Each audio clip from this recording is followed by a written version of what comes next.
The roses arrived on Christmas Eve. I stared at the crimson petals bleeding color against the white snow gathered on my apartment's fire escape, my breath fogging the window as December wind rattled the frame. 24 red roses. I didn't need to read the card to know who sent them. Marcus always sent 24, never one more, never one less.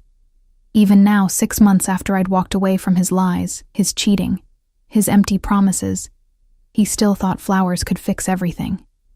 My fingers trembled as I pulled my cardigan tighter around my shoulders. The fabric was thin, worn at the elbows, but it was all I had. The heating in my building worked when it felt like it, which meant most nights I slept in layers, my breath visible even under the covers. This was my life now, a fourth-floor walk-up in a neighborhood where sirens sang lullabies and the smell of garbage mixed with salt from the corner bodega. I was invisible here, just another tired woman in a city full of them. The knock at my door made me jump. "Delivery!" a voice called. I frowned. I hadn't ordered anything, couldn't afford to. My waitressing job at Luminosa, the kind of restaurant where I'd never be able to afford a single appetizer, barely covered rent, and the medical bills still trickling in from my mother's funeral 3 months ago. Christmas gifts weren't in my budget, not even for myself. I opened the door to find a man in a black suit holding a massive bouquet. Not roses this time, white orchids, delicate and expensive, wrapped in silver paper that caught the hallway's flickering fluorescent light. "Sophia Chen?" he asked. Yes, but I didn't order. They're paid for. Merry Christmas." He thrust them into my arms and disappeared down the stairs before I could protest. The card was small, cream-colored, expensive, no name, just an address. Luminosa, tomorrow. 6 p.m. Wear something beautiful. My stomach nodded. Marcus didn't send orchids. He didn't know about Luminosa. I'd started working there after we broke up, desperate for tips that could keep me afloat. And he certainly didn't write notes like this, all command and mystery. I should have thrown them away, should have ignored the whole thing, but I didn't. Luminosa smelled like old money and new secrets. I'd been working there for 2 months, long enough to learn the rhythm of white tablecloths and crystal wine glasses, the particular way the wealthy expected their water refilled before they even noticed it was low. Long enough to become invisible again, just hands that carried plates, a smile that appeared on command, a body that moved through the space without disturbing the atmosphere. Christmas Day was always busy. Families who paid someone else to cook their turkey. Couples who wanted romance wrapped in a $300 prix-fixe menu.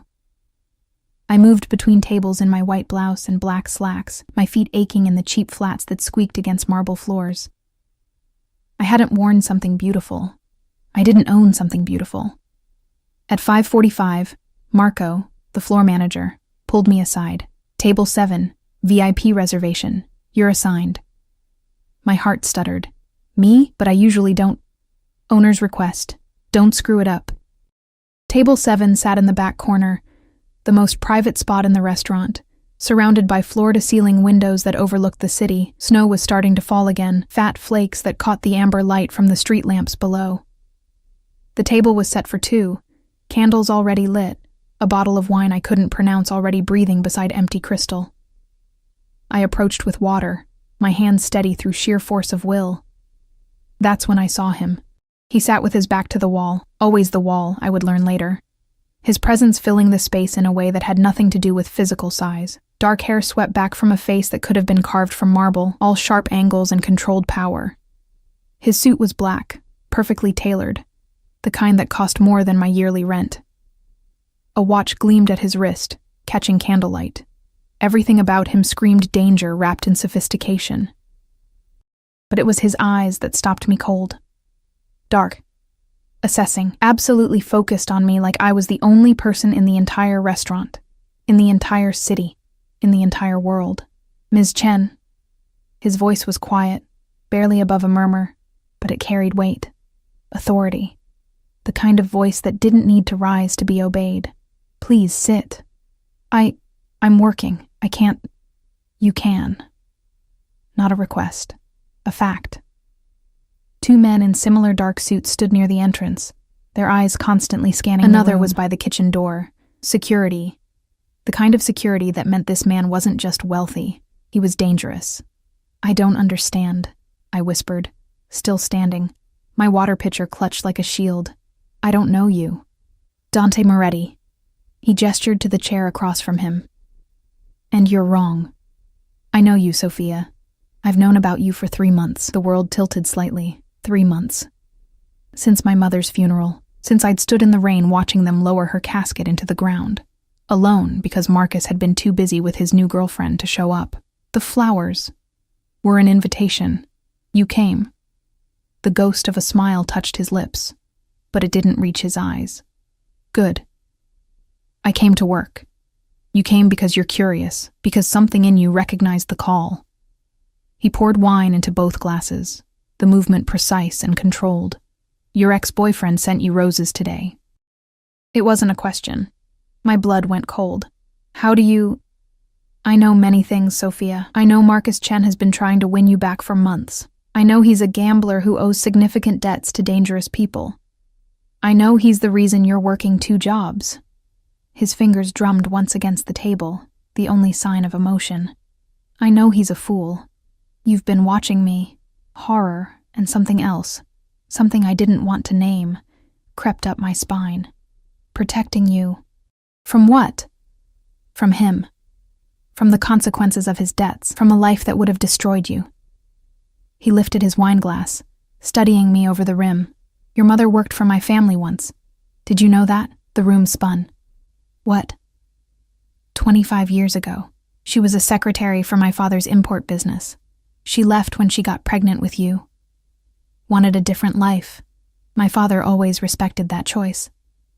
His expression darkened. When she got sick, when the bills became too much, she should have come to us. We take care of our own. We're not yours. Aren't you? He set down his glass. Who do you think paid for her final month in hospice care? Who made sure she had morphine when the pain got too bad? Who ensured you weren't bankrupted by medical bills? My throat closed. The mysterious benefactor, the anonymous payment that had cleared my mother's final expenses.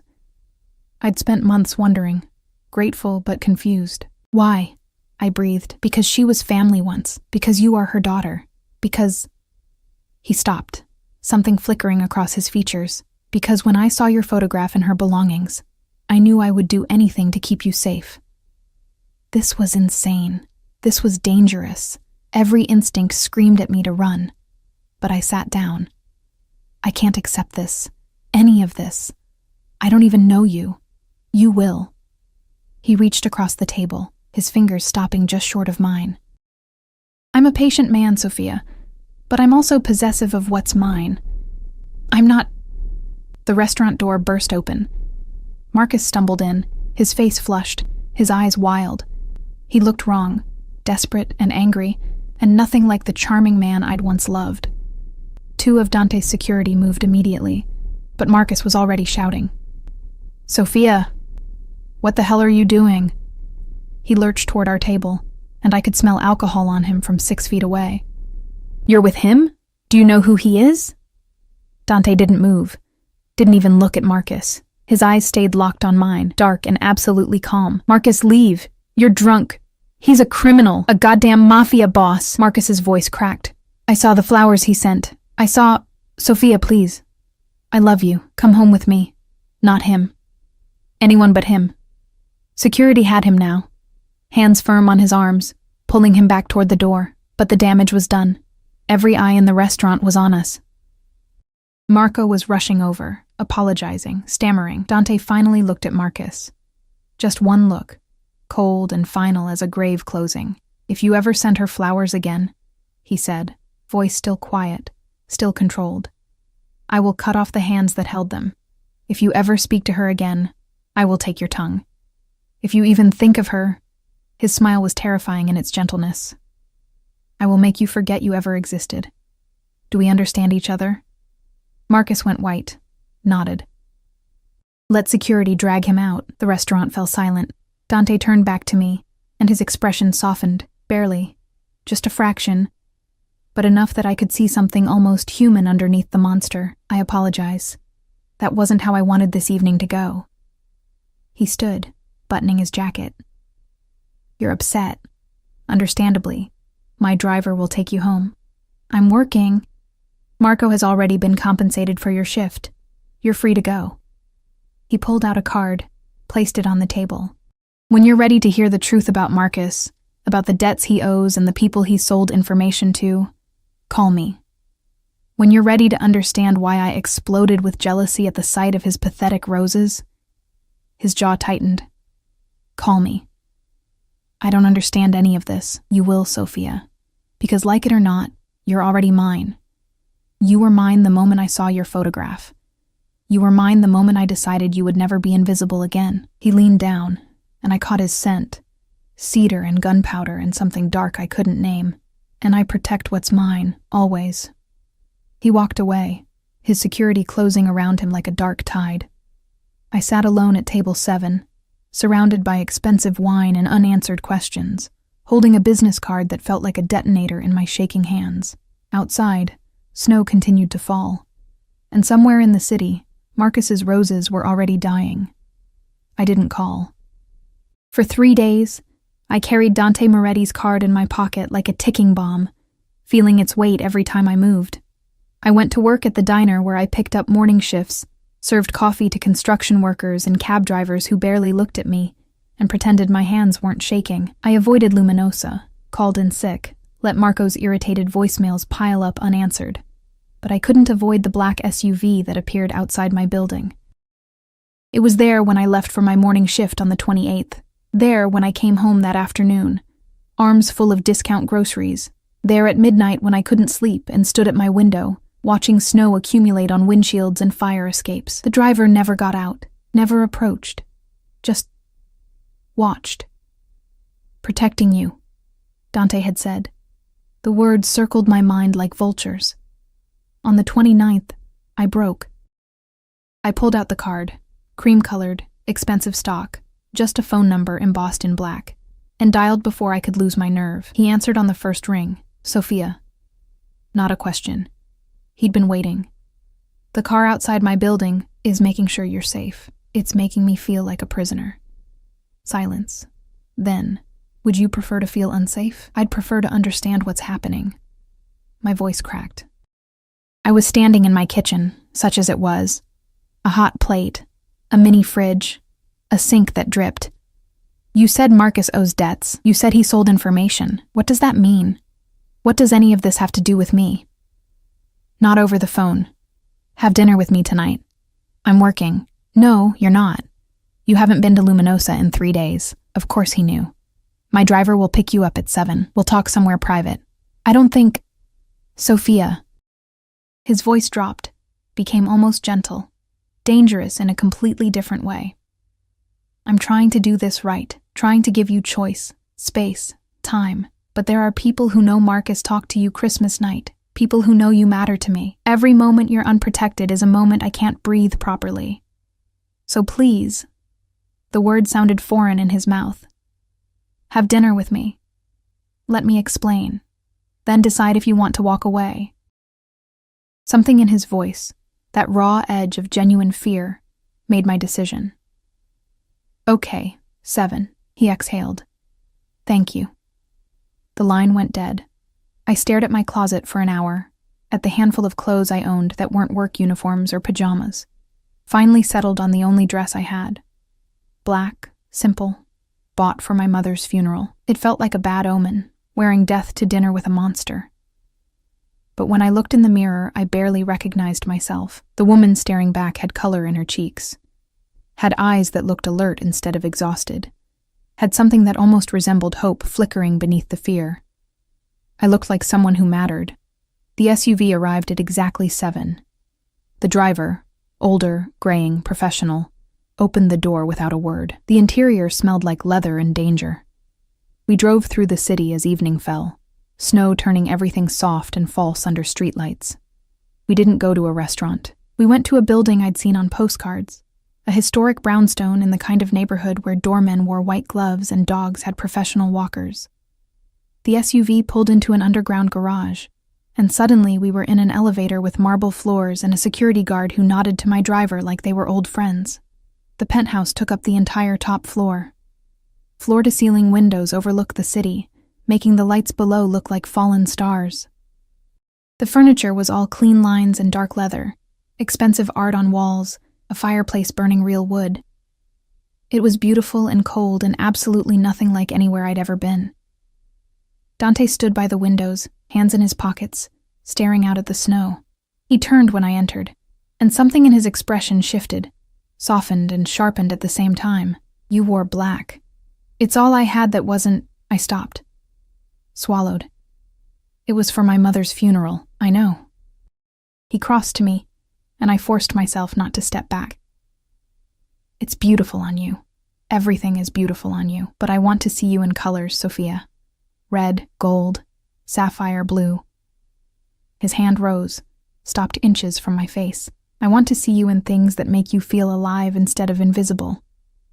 You don't know me well enough to know what makes me feel alive. Then let me learn. He gestured to the dining table, already set with food I could smell from here. Garlic, wine, fresh bread. Sit, eat, ask me anything. I sat because my legs were shaking. Watched as he poured wine, served food with his own hands instead of calling staff. The intimacy of it was more terrifying than his security guards. Marcus, I said finally. Tell me about Marcus. Dante's jaw tightened. He set down his fork with careful precision. Marcus Chen is a gambling addict, has been for 5 years. He started small, poker games, sports betting. But addiction doesn't stay small. He pulled out a folder from somewhere, slid it across the table. He owes $200,000 to a loan shark named Vincent Rossi, another 100 to various underground casinos. He's been late on payments for 8 months. I opened the folder with numb fingers. Bank statements, betting slips, photos of Marcus entering buildings I didn't recognize. When you were together, Dante continued, voice carefully neutral, he used your paychecks to cover his debts, forged your signature on credit card applications, took out a loan in your name. The room spun. What? You didn't know? Not a question. His expression darkened. Of course you didn't. You trusted him. My throat closed. I knew we were always broke, knew he borrowed money sometimes. But he said it was for his mother's treatments. His mother is healthy and living in Miami. Dante's voice could have cut glass. He lied about everything, Sophia. And when you left him, when his source of income disappeared, he got desperate. The information you mentioned, he started selling secrets to Rossi. Names of my business associates, shipment schedules, anything he could learn from friends who worked in the docks, the warehouses. Dante leaned back, studying me. 3 months ago, he sold information that led to a raid on one of my legitimate businesses. 3 good men were arrested. 2 of them had families. Horror crawled up my spine. I didn't know. I know you didn't, because I investigated you thoroughly before I ever sent those orchids. His eyes pinned me. You're innocent in this, but Marcus made you a target the moment he mentioned your name to Rossi. The moment he suggested you might know things, might be useful. I don't know anything. They don't care. You're my weakness now. Marcus saw how I looked at you Christmas night. So did everyone else in that restaurant. He stood, paced to the window. The moment I showed interest, you became a weapon someone could use against me. I couldn't breathe. So what? I'm supposed to hide? Live in fear? Let you keep guards on me forever? He turned, and the look in his eyes made my heart stop. You're supposed to let me protect you properly. Not from a distance. Not with just a car and a driver. He crossed back to me, knelt beside my chair so we were eye level. I want you here, Sophia, in my home, in my life, where I can see you, keep you safe, ensure nothing ever touches you. That's insane. That's love. The word dropped like a stone, or the beginning of it. The obsession that started when I saw your photograph and realized you had your mother's eyes. The jealousy that nearly made me kill Marcus when I saw his roses on your fire escape. The absolute certainty that you belong with me. Not struggling in a freezing apartment, not invisible and exhausted and alone. His hand finally touched me, fingers gentle on my jaw, tilting my face toward his. I'm not a good man, Sophia. I've done things that would horrify you, hurt people, killed people who threatened my family. I live in a world where violence is currency and trust is earned in blood. His thumb brushed my cheekbone. But I would never hurt you, would burn the entire city down before I let anyone make you feel small again. I should have been terrified, should have run. Instead, I felt tears burning my eyes. You don't even know me, I whispered. I know you work 2 jobs to honor your mother's memory. I know you read poetry on your breaks and hide the books in your apron. I know you cry silently so your neighbors don't hear, and you haven't bought yourself anything that wasn't strictly necessary in over a year. His voice roughened. I know you're stronger than you think and braver than you believe and so goddamn beautiful it makes me forget how to breathe. Dante. The explosion shattered the windows. Glass erupted inward. A wave of glittering death. Dante's body slammed into mine, taking me to the ground, covering me completely as shards rained down. I felt the impact of his weight, smelled blood and gunpowder, heard shouting from somewhere far away. Then silence, except for my ragged breathing and his. Don't move. His voice in my ear, harsh and commanding. Stay exactly where you are. I felt him shift, felt the weight of something cold and metal being pulled from beneath his jacket. A gun. He had a gun, and I was underneath him and the windows were gone and... Sophia, look at me. Fingers on my chin, forcing my gaze to his. Blood trickled from a cut on his forehead, but his eyes were absolutely clear, absolutely focused. You're safe. I've got you. Do you understand? I nodded, couldn't speak. Security flooded the room, the driver, others I hadn't seen, all armed, all moving with military precision. Someone was checking the windows, another on a phone, a third bringing a black jacket that Dante wrapped around my shoulders. Rossi? Dante asked, standing, pulling me with him. Sniper from the building across. Marco took him down. Alive? Yes, sir. Dante's smile was terrible. Good. He turned to me, and the monster was fully visible now, the man who killed people, who ruled through fear, who had just calmly discussed murder while blood dripped into his eye. I need to handle this, but you're not leaving my sight, not now, not ever. I can't, they just tried to kill you, Sophia. Tried to blow out my windows and end you because Marcus sold your name, and Rossi decided you were a message he could send me. His hands framed my face, and despite everything, they were gentle. Do you understand now? This isn't about what you want or what's reasonable. This is about survival, yours and mine. Someone tried to kill me. The thought wouldn't process. I was a waitress, a nobody. And someone had just tried to murder me like I was something that mattered. Come. Dante pulled me toward a door I hadn't noticed. Safe room, reinforced. You'll stay there until I've eliminated this threat. Eliminated. You mean killed? Yes. No apology. No hesitation. Rossi and everyone who helped him plan this. I will find them all, and I will make examples of them. Because you are mine now, Sophia, whether you agreed to it or not, and I protect what's mine. The safe room was exactly what it sounded like. Steel walls, monitors showing every angle of the building, weapons I tried not to look at. Dante placed me in a leather chair, wrapped a blanket around my shoulders even though I wasn't cold. Shock. I was in shock. Stay here. Don't open this door for anyone but me. He kissed my forehead, quick and possessive. I'll be back by morning. And then what? He paused at the door, looked back at me with eyes that held promises and threats in equal measure. Then you decide if you can live in my world. If you can let me keep you safe, keep you close, keep you mine. His voice dropped. Or if you'd rather go back to being invisible, knowing that people want you dead because of me. The door closed. Locked. Left me alone with monitors showing the city beyond, and the terrifying knowledge that my life had just changed forever. I wrapped my arms around myself, still wearing my mother's funeral dress, and wondered if Dante Moretti was my salvation, or my damnation. Maybe he was both. Dawn came slowly, painting the city in shades of gray and gold.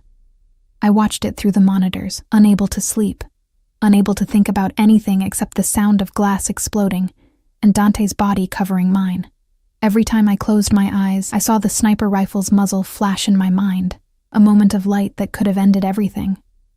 Someone wanted me dead. The thought still wouldn't settle properly in my brain. I was nobody, had always been nobody, and now I was somebody worth killing. The door's lock disengaged at 6:47 a.m. Dante entered, and I barely recognized him. His suit was gone, replaced by dark jeans and a black shirt with sleeves rolled to his elbows. Blood stained his knuckles. His face was harder than I'd ever seen it, all sharp edges and cold fury barely contained. But when he saw me curled in the chair, still wrapped in his blanket, something in his expression cracked. "You didn't sleep." Not a question. "Neither did you." He crossed to me, knelt, and for a long moment just looked at me like he was checking for damage. Then his hands, those bloody, violent hands, cupped my face with heartbreaking gentleness. "Rossi is dead. So are the 3 men who helped him plan the attack.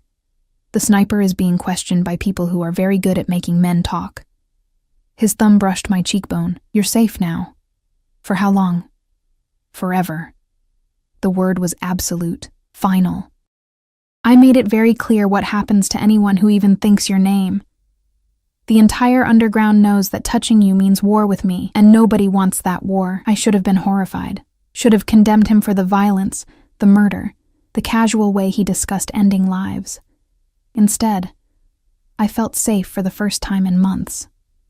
"What about Marcus?" Dante's jaw tightened. "Marcus is alive. For now. He's the one who told Rossi about the dinner, about you being at my penthouse. He didn't know they'd try to kill you, just thought they'd use the information for leverage." His eyes went dark. "He's terrified, begging for mercy, offering everything he knows. Will you kill him?" Silence stretched between us. Outside, the city was waking up. Traffic sounds, distant sirens, the ordinary rhythm of life continuing while mine had shattered completely. "That depends on you," Dante said finally. "On me?" "He was yours once. You loved him, even if that love was built on lies." He stood, paced to the monitors, stared at screens showing armed men patrolling his building.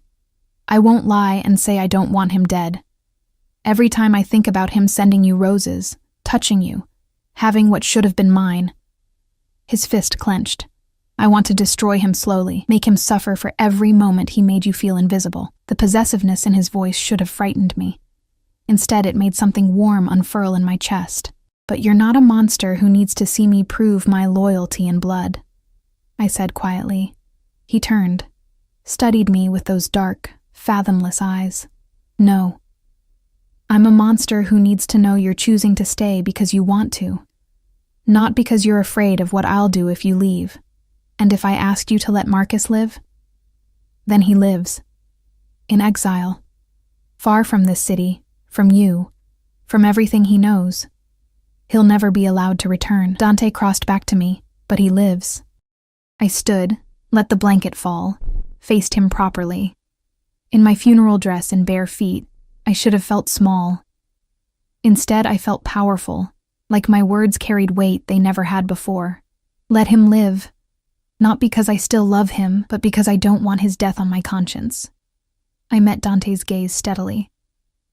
I don't want to become someone who chooses violence when there's another option. Something like respect flickered across his features. "You're already braver than most men I know." "I'm terrified." "I know. But you're still standing, still thinking clearly, still seeing me as a man instead of just a monster." His hand rose, fingers threading through my hair. "Do you know how rare that is? How precious?" "Dante, stay with me." The words were raw. Not in the safe room, not hidden away. Stay here, in my home, in my life. Let me give you everything you've never had: safety, comfort, choice. Let me worship you the way you deserve. I barely know you, then know me. Ask me anything. I'll tell you truths I've never spoken aloud. He pulled me closer, until I could feel his heartbeat against my palms. I'll show you the man beneath the monster. And if you still want to leave, I'll let you go. I'll make sure you're protected, set up somewhere safe, ensure you never have to be invisible again. His voice dropped. But God, Sophia, I'm hoping you'll stay. The smart thing would have been to leave. To take his offer of protection and distance and build a normal life somewhere far from bombs and blood and men who killed without hesitation. But when had I ever been smart about the wrong men? 1 week, I heard myself say. Let me stay here for 1 week, get to know you, understand this world. Then I'll decide. Dante's smile was like sunrise breaking through storm clouds. 1 week, he agreed. Starting now. The penthouse had 6 bedrooms. Dante gave me the one furthest from his. A space done in soft grays and whites, with a bathroom bigger than my entire apartment, and a closet that echoed when I opened it. The bed was enormous, covered in pillows that smelled like lavender and something expensive I couldn't name. Everything you need is here, he said, opening drawers to show clothes in my size. I had my people bring things this morning. If anything doesn't fit or you don't like it, tell me. We'll get different ones. I stared at cashmere sweaters, silk blouses, jeans that probably cost more than my monthly rent. You bought me a wardrobe before I agreed to stay? I was optimistic. His expression was almost sheepish. And I couldn't stand the thought of you wearing that dress another moment. It's beautiful on you, but it makes you sad. He was right. I could feel my mother's absence in every seam, every thread. There's a main closet down the hall with more formal things, dresses for if we go out, coats, shoes. I guessed your size based on, he paused, on surveillance photos, which sounds worse when I say it aloud. Despite everything, the violence, the fear, the insanity of the situation, I laughed. Actually laughed, and the sound surprised us both. You're insane. Obsessed, he corrected. There's a difference. Is there? Insane implies irrationality. There's nothing irrational about wanting to keep you safe, comfortable, happy. He leaned against the doorframe, watching me touch the soft fabrics. There's nothing irrational about needing to see you in colors that make your eyes brighter instead of that black that swallows you whole. I pulled out a sweater, deep sapphire blue, soft as a whisper, held it against myself. Dante's expression transformed, softened and heated simultaneously. Perfect, he breathed. Wear that today. Let me see you in something that isn't mourning. And if I want to mourn, my mother died 3 months ago, Dante. I'm supposed to feel however you feel, grieve as long as you need. He crossed to me, took my hands. But let yourself live too. She wouldn't want you frozen in that moment, in that dress, in that pain. She'd want you. His voice roughened. She'd want you to be happy, to be seen, to matter. How did he know exactly what to say? What words would crack the armor I'd built around my grief? I nodded, unable to speak. Good. Now shower, change, and meet me in the kitchen. I'm making breakfast. You cook? His smile was devastating. I'm full of surprises, Sophia. You have a week to discover them all. He made eggs and toast and coffee that tasted like liquid gold. We ate at the island in his kitchen, all marble and steel, with windows showing the city below, and snow still falling in lazy spirals. He'd changed too, into dark slacks and a charcoal sweater that made him look less like a crime lord, and more like a man who could be in a magazine spread. Tell me about your mother, he said, passing me jam. Not the last months, before, when she was happy. So I did. Told him about her laugh, her terrible singing voice, the way she'd dance in the kitchen when her favorite songs played, about how she'd work 3 jobs to keep me fed and clothed and in school, about her dreams of seeing Paris, dreams that died when cancer took root in her bones. Dante listened like every word mattered. Like I mattered. She sounds remarkable. She was. I stared at my coffee. I miss her every day, miss having someone who knew me, who saw me even when the rest of the world didn't. I see you. His hand covered mine. I know it's not the same, can never replace her, but I see you, Sophia. Every detail, every expression, every moment you think you're invisible. I see you then most of all. Why? The question burst out. Why me? You could have anyone. Women who understand your world, who wouldn't need protection, who bore me. His thumb stroked my knuckles. I've had women who wanted my money, my power, my name, never one who looked at me like I was just a man. Never one who made me want to be better than what I am. I don't make you better. I make you possessive and violent and... Human. He smiled. You make me human, Sophia. Make me want things I thought I'd buried. Home, family, someone to come back to who cares if I'm breathing. His grip tightened. You make me want to build something instead of just destroy. Before I could respond, his phone buzzed. He glanced at it, frowned. I need to handle something, business that can't wait. He stood but hesitated. You'll be safe here. Full security, cameras everywhere. Don't open the door for anyone. Don't leave the penthouse. So I'm a prisoner? You're protected. There's a difference. Is there? I threw his earlier words back at him. His smile was quick, appreciative. Read. Explore. The library has over 3,000 books. There's a gym, a theater room, anything you could want. He bent, kissed my forehead. I'll be back by dinner. We'll talk more then. And he was gone, leaving me alone in a gilded cage with coffee cooling in expensive china and questions multiplying like shadows. I explored because I couldn't sit still. Found the library, floor-to-ceiling books, leather chairs, a fireplace, the gym with equipment I didn't know how to use, the theater with a screen bigger than my apartment wall. Every room was perfect, beautiful, and utterly empty of personality beyond expensive taste. Until I found his office. The door was unlocked, either trust or a test. Inside, dark wood and soft lighting, a desk that had seen decades of use, photos on the walls, old black and whites of men in fedoras, newspaper clippings in Italian, a family tree that stretched back generations. And on his desk, in a silver frame, a photo of my mother, young, smiling, holding an infant. Me. A photo I'd never seen before, that she'd never shown me. I picked it up with shaking hands, stared at her face, so happy, so full of life, and felt something inside me break and heal simultaneously. He'd kept this, had framed it, had looked at it enough that I could see fingerprints on the glass. A man obsessed, he'd called himself. A man in love. I was beginning to understand. The penthouse door opened. Voices in the hall. Dante's and another, unfamiliar female.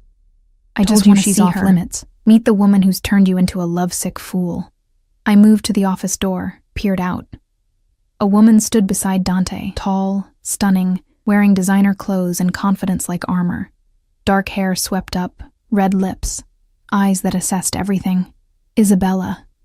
Dante's voice was warning. Not now. When then? After you've married her?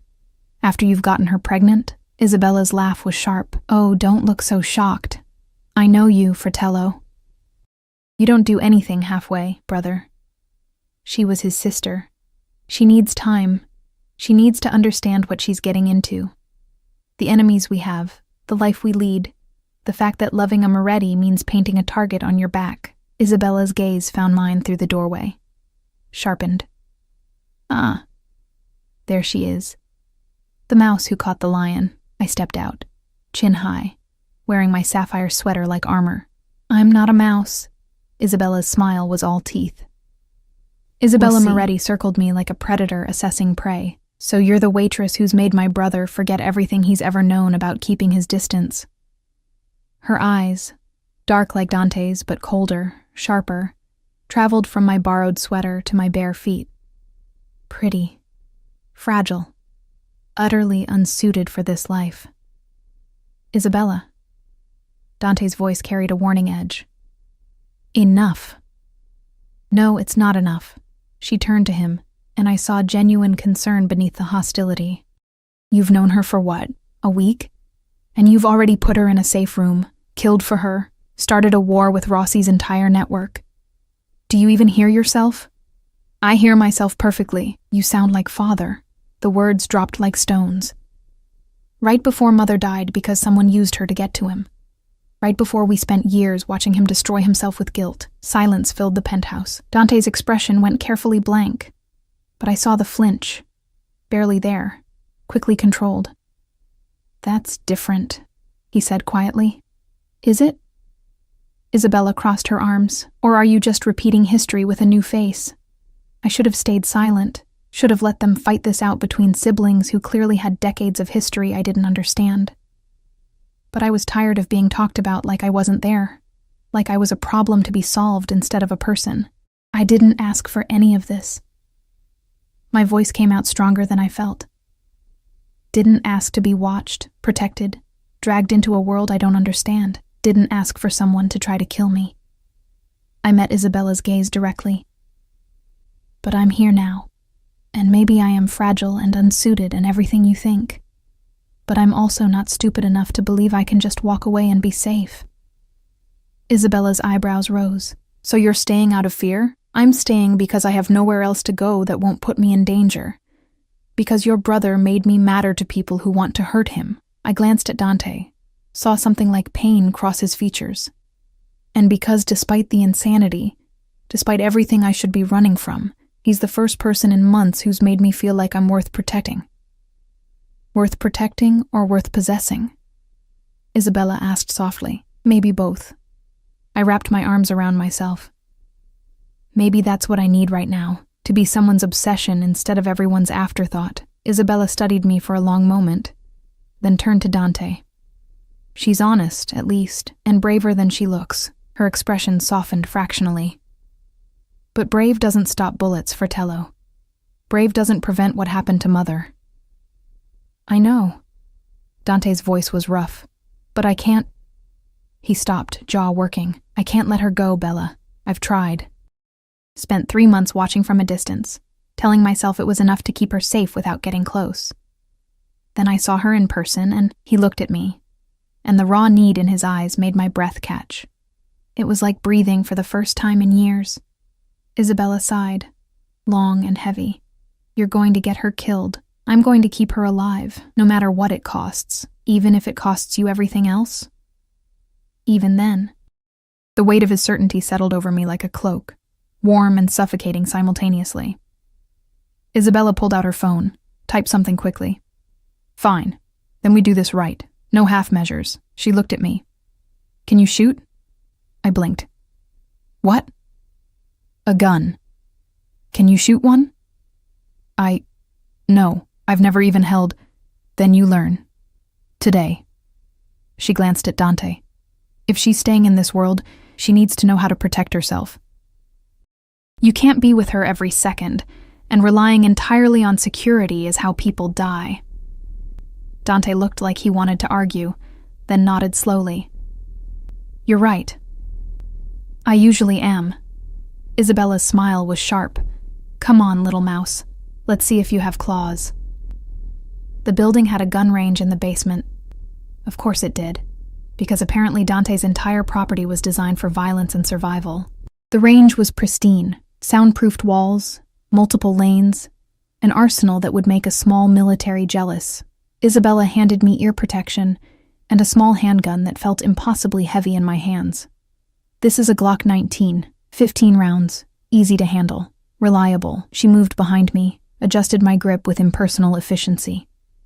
You're not trying to be a marksman. You're trying to survive long enough for help to arrive. I don't think I can... You can. Because the alternative is dying while someone else decides your fate. Her voice was matter of fact. Aim for center mass. Don't think. Just squeeze the trigger smoothly. The gun will kick. Let it, then bring it back on target. My hands were shaking. Sophia. Dante appeared at my side, his presence solid and grounding. You don't have to do this. Yes, I do. I stared at the target downrange. A simple paper silhouette.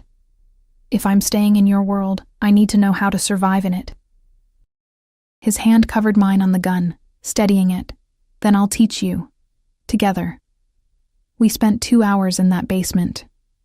I missed more than I hit at first, flinched at every shot, felt the kick jar my wrists and shoulders. But gradually, slowly, I started to understand the weapon's weight, its rhythm, the way anticipation made me pull instead of squeeze. By the end, I could hit the target. Not perfectly, not quickly, but consistently enough that Isabella nodded approval. Good. Practice every day until it's muscle memory. She took the gun, cleared it with professional ease. Now self-defense, basic escapes if someone grabs you. Bella, Dante started. She needs this, and you know it. So either help or get out. He helped, showed me how to break a wrist hold, how to use an attacker's momentum against them, where to strike to cause maximum pain and create space to run. His hands on me were gentle despite the violent lessons, his voice patient even when I fumbled. "The goal is never to fight," he said, demonstrating a escape for the third time. "The goal is to survive long enough to get away or for backup to arrive. You're not trying to win, you're trying to live." "What if I can't get away?" His expression went dark. "Then you remember what I taught you about the gun. And you don't hesitate." By the time we finished, I was exhausted, muscles aching, mind reeling from information overload. Isabella left with a final warning to practice daily, and suddenly I was alone with Dante in the elevator heading back to the penthouse. "I'm sorry," he said quietly. "For what?" "For all of this. The violence, the fear, the fact that you need to learn how to shoot instead of just living." He leaned against the elevator wall, looking more tired than I'd ever seen him. "Isabella's right. I'm selfish. Keeping you here, making you part of this world, it's putting you in danger. You're also keeping me alive." "Am I? Or am I just ensuring that when danger comes, you're close enough for me to watch you die?" The elevator doors opened. I stepped out, then turned back to face him. "Your mother. What happened to her?" Pain flickered across his features. "She was kidnapped, held for ransom by a rival family. My father paid, followed every instruction, did everything right." His voice went hollow. "They killed her anyway, sent her body back piece by piece over 3 weeks." Horror closed my throat. "Dante, I was 15. Isabella was 12. We watched our father become a monster trying to avenge her, watched him wage a war that nearly destroyed our entire organization. He met my eyes. He won. Killed everyone involved, but it didn't bring her back, just made him more brutal, more paranoid, more certain that love was weakness." "Is that what you believe?" "I believed it for years, built walls, kept distance, never let anyone close enough to matter." He stepped out of the elevator, closed the space between us. "Then I saw your photograph and every wall I'd built crumbled. Every lesson my father taught me about emotional distance became irrelevant." His hands framed my face, thumbs brushing my cheekbones. "You terrify me, Sophia, because I know what happens to people I love. Know the risks, the dangers, the absolute certainty that someone will try to take you from me." His voice dropped to a whisper. "But I can't let you go. Can't go back to the emptiness. So yes, I'm selfish. Yes, I'm putting you in danger, just by wanting you. But I'm also going to do everything in my power to keep you safe, even if it means teaching me to kill." Especially then. I should have been horrified, should have recognized the toxicity of this obsession, this need, this absolute certainty that we belong to each other despite barely knowing one another. Instead, I kissed him. Rose on my toes and pressed my lips to his, tasting coffee and something darker, feeling him go absolutely still before his arms came around me like steel bands. The kiss was desperate and gentle simultaneously, his control warring with his need, his desire to consume me fighting against his fear of breaking me. When we broke apart, both breathing hard, his eyes were nearly black. "Sophia, 1 week, you said, to know you, understand your world, decide if I can stay." I kept my hands fisted in his sweater, holding him close. "I'm 3 days in, and I'm starting to understand that you're not the monster everyone thinks. You're just a man who's been hurt so badly that the only way you know how to love is with everything you have. Consequences be damned. And if that love destroys you, then at least I'll have lived first, really lived, not just survived." I smiled, tasted salt from tears I didn't remember shedding. "My mother spent her whole life making herself small to keep me safe, working herself to death so I could have a better future. And what did I do with that gift? Became invisible, chose a man who made me smaller. Stopped dreaming because dreams hurt too much when you can't afford them." I pulled him closer, felt his heart racing against mine. "You make me feel big, Dante, important, worth protecting and wanting and obsessing over. Maybe that's unhealthy. Maybe I should want something healthier, safer, saner." I met his gaze steadily. "But I don't. I want this. Want you. Want to matter so much that someone would burn the world down rather than lose me. His kiss was different this time, harder, deeper, full of promise and possession. When he pulled back, his smile was devastating. 4 more days, he murmured against my lips. Then you decide if you're mine forever. I think I already decided. Tell me anyway. In 4 days. When you've seen more of this life, met more of my world, understood exactly what staying means. His thumb brushed my lower lip. I want you to choose me with full knowledge, Sophia, not because I've seduced you or scared you, or made you feel like you have no other option. And if I still choose you, his smile turned predatory, then I'll make sure you never regret it. That night, I dreamed of my mother. She was young again, healthy, wearing the dress from the photograph in Dante's office. We were in a garden I didn't recognize, surrounded by roses that smelled like summer and home. Minha filha, she said, cupping my face. My daughter. You look happy. I'm terrified. Fear and happiness aren't opposites, meu amor. Sometimes the things that scare us most are the things we need most. She smiled, and it was like sunshine. I worked for his father, saw how these men love, absolutely, obsessively, without reservation. It's dangerous. It's consuming. It's everything I ran from because I wanted safety for you. Did you make the wrong choice? I made the choice I needed to make. Gave you a different life. A different path. Her hands tightened on my face. But you're not me, Sophia. You're stronger, braver, more willing to take risks for what you want. So don't choose safety because you think it's what I'd want. Choose what makes you feel alive, even if it kills me. Even then. Because a short life full of love is better than a long life full of emptiness. She kissed my forehead. I love you. I'm proud of you. And I'm so glad you're finally being seen. I woke with tears on my face and certainty in my heart. 4 days left to decide, Dante had said, but I already knew my answer. I was staying. The next morning, Dante took me to meet his family, not just Isabella, but the inner circle, the people who kept his organization running, who had pledged their lives to the Moretti name. We drove through the city in his armored SUV, security vehicles flanking us like dark shadows, and I watched the neighborhoods change from glass towers to historic brownstones, to industrial warehouses. They're going to test you, Dante said, his hand warm on my thigh. Try to see if you're weak, if you'll break, if you're worthy of being under my protection. And if they decide I'm not, his smile was cold. Their opinion doesn't matter. You're mine. That's not up for debate. He squeezed gently, but it will be easier for you if they accept you. If they see what I see. Which is? Strength wrapped in softness, steel disguised as silk. He brought my hand to his lips. A woman who survived poverty and loss and betrayal, and still has kindness left inside her. That's rarer than diamonds in my world, Sophia. We pulled up to a restaurant, closed for the day, security posted at every entrance. Inside, the smell of garlic and wine and fresh bread. A long table was set in the back, already filled with people who went silent when we entered.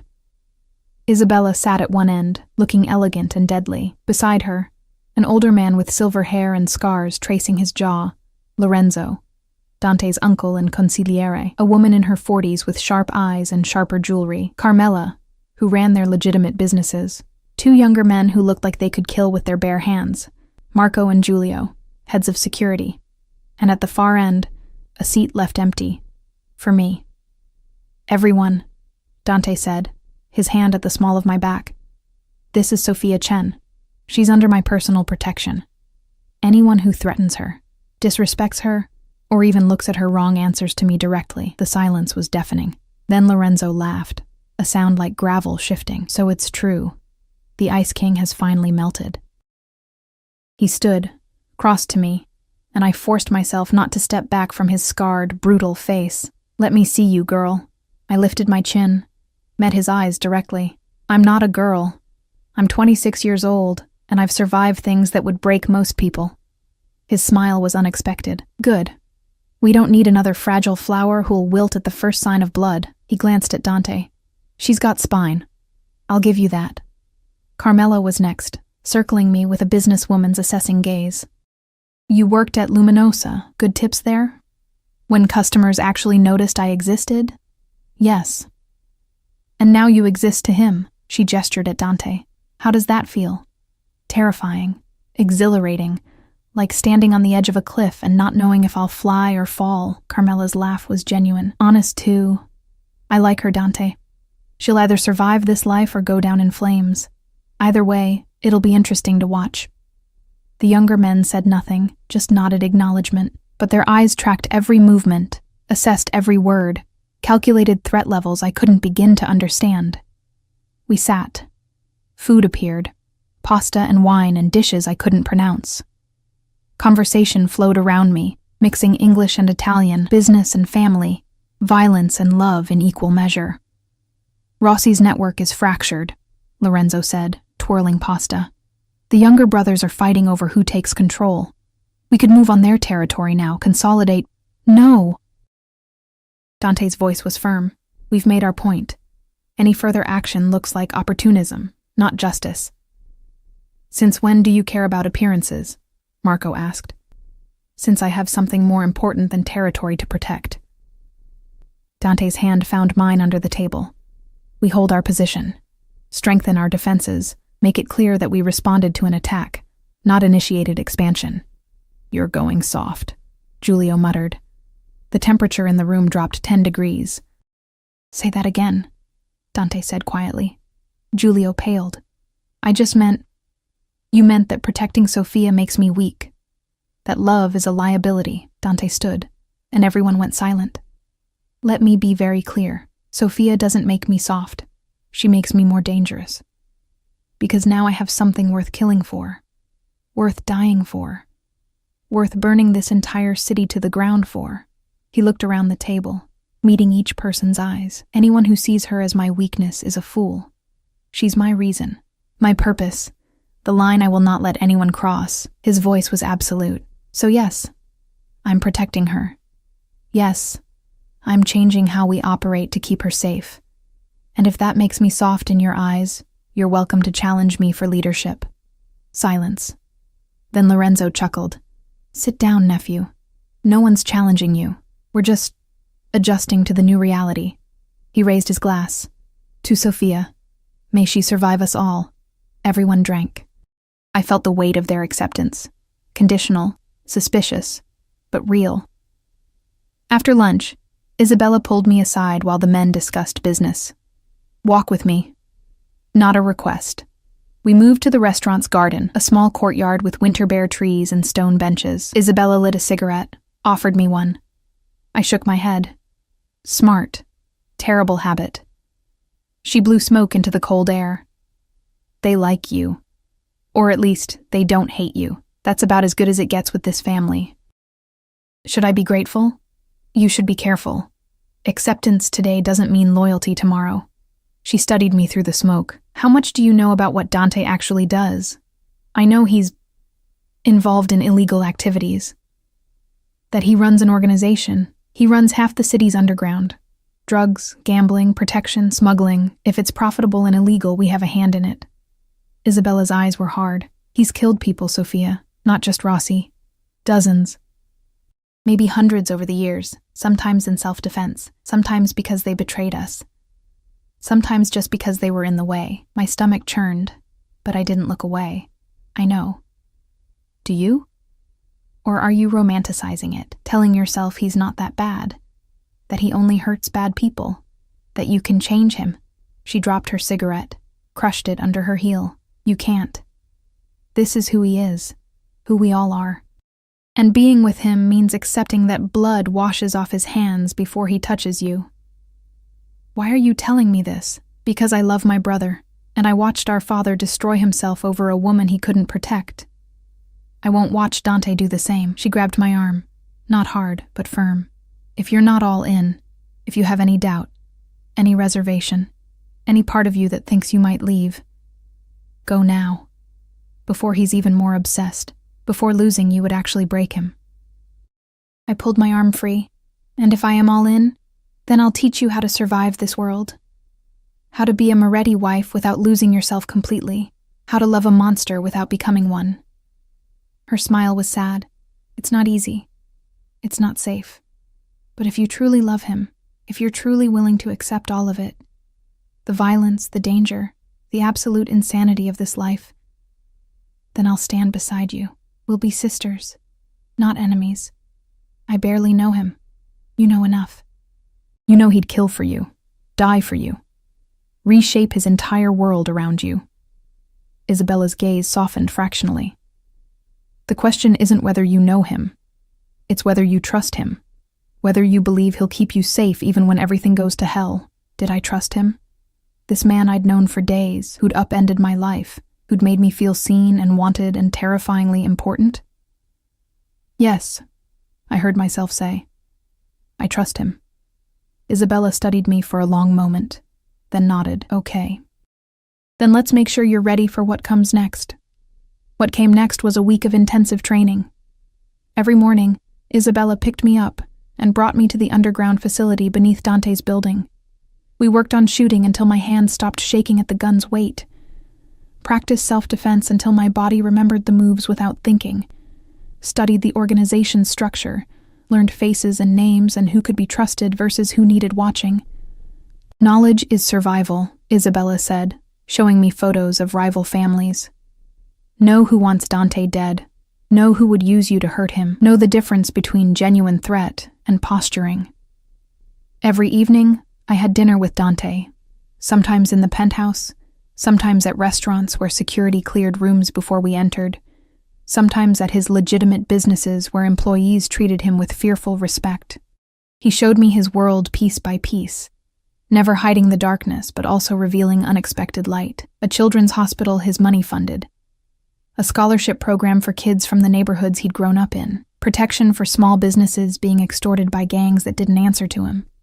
I'm not a good man, he said one night, watching snow fall over the city, but I try to do some good with the power I have. Try to make sure the people under my protection have better lives than they would otherwise. That doesn't excuse the violence. No, it doesn't. He pulled me against his chest, his heartbeat steady beneath my ear. Nothing excuses it. I've made my choices, accepted the consequences. All I can do now is try to ensure the people I care about don't pay for my sins. What if they do anyway? What if something happens to me because of you? His arms tightened. Then I'll make the world regret it existed. And then I'll follow you into whatever comes after. Because a life without you isn't one I want to live. The possessiveness should have frightened me. Instead, it made me feel precious, irreplaceable, like I mattered in a way I never had before. On the 7th day, Marcus appeared.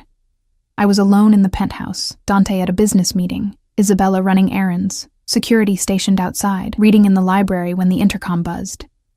Miss Chen. The security guard's voice was professional. There's a Marcus Chen in the lobby. Says he needs to speak with you urgently. Should I send him away? My heart stopped. No. Let him up. Mr. Moretti gave specific instructions. I know, but I need to see him. Please. A long pause. I'll escort him up personally. He'll be searched for weapons. 5 minutes later, Marcus stood in the penthouse's foyer looking like a ghost of himself. Thinner, paler, with bruises fading on his jaw and terror in his eyes. Sophia. His voice cracked. Thank God. I wasn't sure they'd let me see you. They shouldn't have.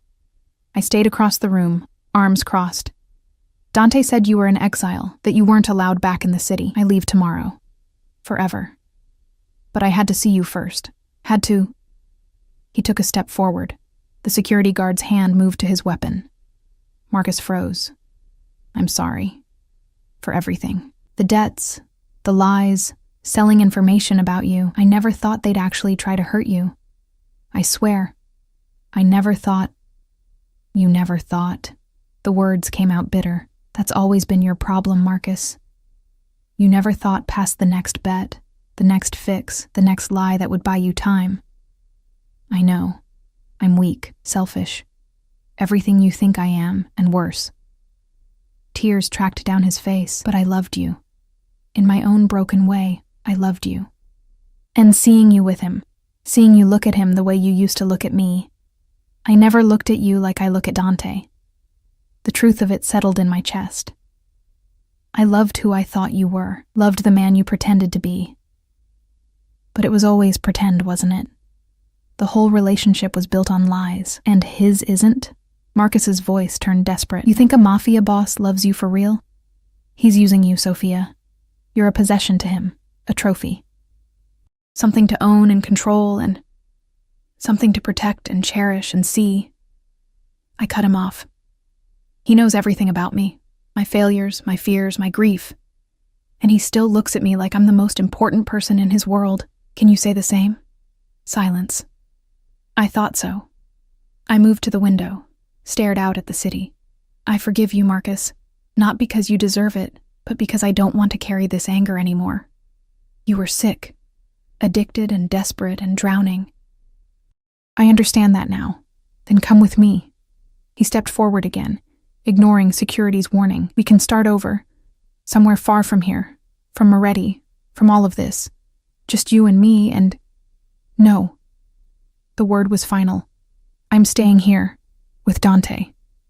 In this life that terrifies me and exhilarates me and makes me feel alive for the first time in years. He'll get you killed. Maybe. Or maybe he'll keep me safe while I finally learn to live instead of just survive. I turned to face him. Goodbye, Marcus. I hope you find peace somewhere far from here. I hope you get clean, get help, become the man you always pretended to be. Sophia, goodbye. Security escorted him out. I watched from the window as he was put into a car and driven away. Out of the city, out of my life, forever. When Dante came home an hour later, I was still at the window. I heard Marcus was here. He approached carefully, like I might shatter. Are you okay? I'm perfect. I turned, crossed to him, wrapped my arms around his neck. 7 days are up. Time for my decision. His hands settled on my waist, careful and possessive. And? I'm staying. Not because I'm afraid, not because I have nowhere else to go, but because I choose you, Dante Moretti. Choose this insane, dangerous, absolutely consuming love we're building. I pulled him down, kissed him softly. Choose to be seen and wanted and protected. Choose to matter. His smile was brighter than sunrise. You're mine. Completely. Forever. However long we have. He kissed me then, deep and claiming and full of promises. When we broke apart, he pulled a small box from his pocket. Inside was a ring. Simple, elegant, a single diamond that caught the light. Marry me. Not a question. A statement of intent. Be my wife, my partner, my reason for everything. Let me spend the rest of my life keeping you safe and happy and absolutely certain that you're the most important thing in my world. We've known each other a week. I've loved you for 3 months, known I would marry you from the moment I saw your photograph. His hands framed my face. Time doesn't matter, Sophia. What matters is certainty, and I'm absolutely certain you're mine. I should have said no. Should have demanded more time, more sense, more rationality. Instead, I said yes. We married 3 weeks later in a small ceremony at a church his family had used for generations. Isabella stood as my maid of honor. Lorenzo gave me away since I had no father. The ceremony was conducted in Italian and English, binding us together in both languages, both worlds. I wore white, a dress Dante had chosen, simple and elegant, and nothing like the black I'd hidden in for so long. He wore a black suit that made him look like the dangerous man he was. But his eyes when he saw me were soft, reverent. Full of love I was learning to accept. I promised to protect you, he said when it was time for vows. To cherish you. To make sure you never feel invisible again. To love you with everything I am, even the dark parts you probably shouldn't love back. I promised to stay, I said, voice steady despite tears. To trust you. To be your reason when the darkness gets too heavy. To love all of you. The monster and the man, and never ask you to be anything other than who you are. When he kissed me, I tasted hope and promise, and a future I never imagined wanting. The reception was at the penthouse, filled with family and associates who were learning to accept me. Carmela gave me advice about managing Dante's properties. Lorenzo told embarrassing childhood stories. Marco and Giulio pledged their protection as if I were blood, and Isabella pulled me aside, hugged me tight, and whispered, "Welcome to the family, sister. Now let's make sure you survive it." That night, after everyone left, Dante carried me to our bedroom, not the guest room I'd been using, but his private sanctuary. He laid me on sheets that smelled like cedar and gunpowder and him, and loved me with a gentleness that contradicted everything the world thought about him. "Mine," he whispered against my skin. "Forever mine." "Yours," I agreed. However long forever is. 6 months later, I stood in the same garden where Isabella and I had talked about survival. Spring had turned everything green and alive. Roses bloomed in colors my mother would have loved. I touched my stomach, feeling the small swell there, and smiled. Dante appeared behind me, arms encircling my waist, hands covering mine over our growing child. "Happy?" he murmured. Terrified. Fear and happiness aren't opposites. I'd learned that from my mother's ghost, from Isabella's warnings, from 6 months of living in this dangerous world. "No, they're not." He turned me to face him, and the love in his eyes still took my breath away. "But I promise you, Sophia Moretti, our child will grow up safe, protected, absolutely certain they matter, like you made me certain, exactly like that." He kissed me softly. "You gave me everything when you chose to stay. Let me give our child the same gift. A life where they're seen, wanted, cherished beyond measure." I thought about my mother, working herself to death to give me safety. Thought about the invisible woman I'd been, surviving but not living. Thought about the moment Dante had looked at me like I was the only person in the world who mattered, and I knew. Whatever dangers came, whatever challenges this life held, our child would never feel invisible. They would be protected by a father who would burn the world down to keep them safe. Loved by a mother who understood the difference between surviving and living. Surrounded by a family that valued loyalty above all else. It wasn't the safe, normal life my mother had wanted for me, but it was ours. Real and dangerous and absolutely full of love, and that was enough. More than enough. It was everything. The roses my ex had sent that Christmas Eve were long dead, forgotten, meaningless. But the life Dante and I were building, wild and protective and consuming, was blooming like spring after a long winter, and I had never been happier to be seen.